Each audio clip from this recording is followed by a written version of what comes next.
Halo teman-teman, gimana nih kabarnya hari ini? Semoga semuanya tetap sehat dan semangat untuk belajar. Oke, sekarang kalian coba deh perhatikan tujuan pembelajaran kita hari ini. Sebelum kita belajar, coba deh kalian perhatikan lingkungan di sekitar kalian. Ada pohon-pohon yang tumbuh hijau, burung-burung yang terbang di langit, tanah yang kita pijak, udara yang kita hirup, dan juga cahaya matahari yang menyinari bumi. Nah, dari semua itu, coba deh kalian pikirin, apakah semua itu berdiri sendiri? Atau justru mereka saling berhubungan satu sama lain? Yaps, betul. Mereka semua berhubungan satu sama lain. Dan hubungan antara makhluk hidup dengan lingkungannya inilah yang akan kita pelajari dalam ilmu ekologi. Pada video pembelajaran kali ini, kita akan belajar tentang ekologi dan pelestarian lingkungan. Nah, apa aja sih yang akan kita bahas? Kita akan membahas mulai dari konsep ekologi dan ekosistem, komponen dalam ekosistem, interaksi dalam ekosistem, keseimbangan ekosistem, dan juga pelestarian lingkungan. Yuk kita belajar bersama. Oke, sekarang kita mulai dengan permainan kecil ya. Coba kalian perhatikan gambar ini. Nah, dari gambar ini, coba kalian sebutkan 3 makhluk hidup dan juga 2 benda tak hidup. Aku kasih waktu 5 detik.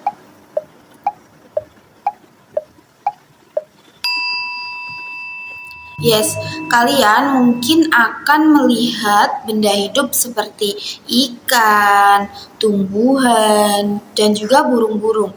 Dan kalian juga akan melihat benda tak hidup seperti air, angin, dan juga cahaya matahari. Nah, semuanya itu sebenarnya saling berhubungan satu sama lain dan berada dalam suatu sistem yang disebut dengan ekosistem. Oke, kita langsung masuk ke materi yang pertama, yaitu konsep ekologi dan ekosistem. Teman-teman, ada yang tahu nggak apa itu ekologi? Jadi, ekologi adalah cabang ilmu biologi yang mempelajari hubungan antara makhluk hidup dengan lingkungannya. Nah, dalam kehidupan sehari-hari, kita dapat melihat banyak sekali contohnya. Seperti nih, tumbuhan membutuhkan cahaya matahari untuk melakukan fotosintesis. Kemudian hewan, dia membutuhkan tanaman atau hewan lainnya untuk makan. Dan juga kita nih sebagai manusia membutuhkan angin, tanah, air, dan lain sebagainya untuk tetap hidup. Nah, semua hubungan ini terjadi dalam suatu sistem yang disebut dengan ekosistem. Teman-teman ada yang tahu nggak apa itu ekosistem? Jadi, ekosistem adalah kesatuan antara makhluk hidup dengan lingkungan tempat mereka hidup yang saling berinteraksi satu sama lain. Ekosistem dapat ditemukan di berbagai tempat, misalnya nih di hutan, sungai, danau, laut, sawah, bahkan di lingkungan sekitar rumah kita. Setiap ekosistem memiliki komponen penyusun yang saling berhubungan. Nah, apa aja sih komponennya? Nah, dalam ekosistem itu terdapat 2 komponen utama, yaitu komponen biotik dan juga komponen abiotik. Komponen biotik adalah semua makhluk hidup yang terdapat dalam ekosistem. Contohnya nih, manusia, hewan, tumbuhan, mikroorganisme seperti bakteri dan juga jamur. Nah, komponen biotik ini memiliki peran yang berbeda-beda dalam ekosistem.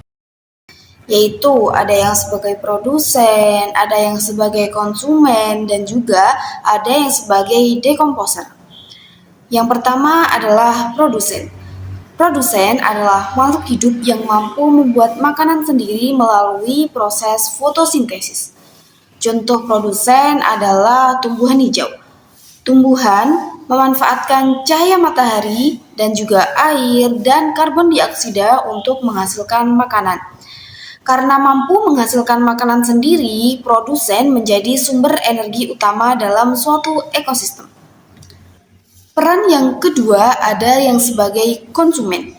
Konsumen adalah makhluk hidup yang memperoleh energi dengan memakan makhluk hidup lain. Contohnya nih, ada sapi makan rumput, harimau makan rusa, manusia makan tumbuhan dan hewan. Nah, konsumen ini dapat dibagi menjadi beberapa tingkatan, seperti konsumen tingkat pertama, konsumen tingkat kedua, dan juga konsumen tingkat ketiga.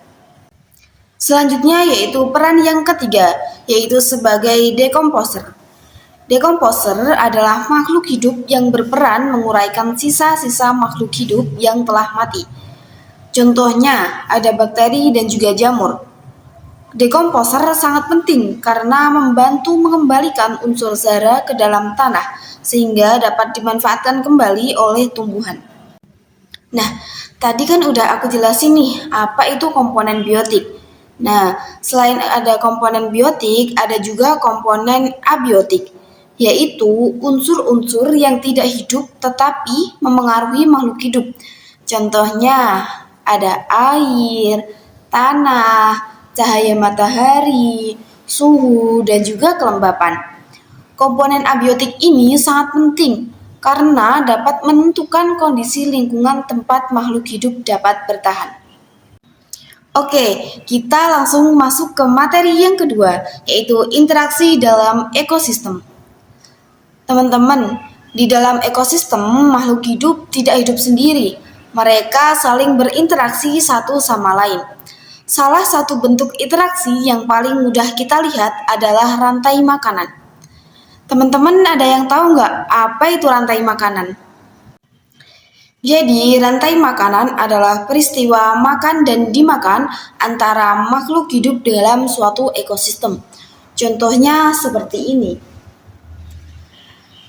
Rumput dimakan oleh belalang, belalang dimakan oleh katak, katak dimakan oleh ular, ular dimakan oleh elang. Dalam proses ini terjadi perpindahan energi dari satu makhluk hidup ke makhluk hidup yang lainnya. Namun dalam kenyataannya, hubungan makan dan dimakan tidak selalu berbentuk rantai saja. Beberapa rantai makanan itu dapat saling terhubung dan membentuk suatu jaring-jaring makanan. Jaring-jaring makanan ini menunjukkan hubungan yang lebih kompleks antara berbagai makhluk hidup dalam suatu ekosistem. Nah, kalian kan tadi sudah belajar tentang konsep dasar ekologi dan ekosistem, kemudian interaksi dalam ekosistem. Sekarang kita coba latihan kecil ya. Perhatikan rantai makanan berikut.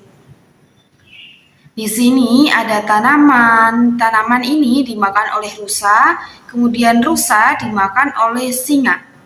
Pertanyaannya nih, siapa sih yang berperan sebagai produsen? Jawabannya adalah rumput. Kenapa rumput? Karena rumput dapat membuat makanan sendiri melalui proses fotosintesis. Oke, kita lanjut ke materi selanjutnya, yaitu aliran energi dalam ekosistem. Sekarang coba deh kalian pikirin, energi dalam ekosistem itu berasal dari mana? Ya, energi dalam ekosistem itu berasal dari matahari. Energi matahari dimanfaatkan oleh tumbuhan untuk melakukan fotosintesis. Energi tersebut kemudian berpindah ke konsumen ketika tumbuhan dimakan oleh hewan. Proses perpindahan energi ini terjadi melalui tingkat trofik dalam rantai makanan. Semakin tinggi tingkat trofik, maka energi yang tersedia biasanya semakin berkurang. Karena itu, jumlah organisme pada tingkat trofik yang lebih tinggi biasanya lebih sedikit. Selanjutnya, kita akan membahas tentang keseimbangan ekosistem. Ekosistem dapat berjalan dengan baik apabila terdapat keseimbangan antara komponen biotik dan juga komponen abiotik.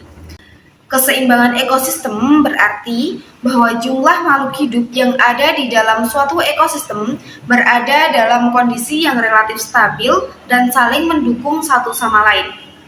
Namun, keseimbangan ini bisa terganggu apabila terjadi perubahan pada salah satu komponen. Perubahan kecil saja dapat memengaruhi makhluk hidup lainnya dalam suatu rantai makanan. Sebagai contoh, jika jumlah ular berkurang, maka jumlah kata akan meningkat karena tidak ada lagi predator yang memangsanya. Ketika jumlah kata terlalu banyak, mereka akan makan belalang dalam jumlah yang besar pula. Akibatnya, populasi belalang bisa menurun drastis. Hal ini kemudian dapat memengaruhi tanaman, karena hubungan antara makhluk hidup dalam ekosistem saling berkaitan. Dari contoh tersebut, kita dapat memahami bahwa setiap makhluk hidup memiliki peran penting dalam menjaga keseimbangan ekosistem.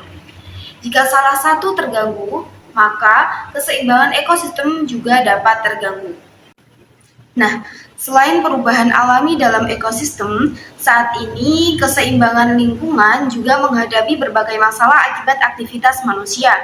Beberapa contoh permasalahan lingkungan yang sering kita temui antara lain pencemaran air, pencemaran udara, pemumpukan sampah, penebangan hutan secara liar, kebakaran hutan, serta perubahan iklim. Pencemaran-pencemaran tersebut dapat memberikan dampak negatif terhadap makhluk hidup maupun lingkungan abiotik. Misalnya nih, pencemaran air dapat menyebabkan ikan mati dan mengganggu kehidupan organisme yang hidup di perairan. Selain itu, udara yang tercemar juga dapat membahayakan kesehatan manusia dan juga hewan.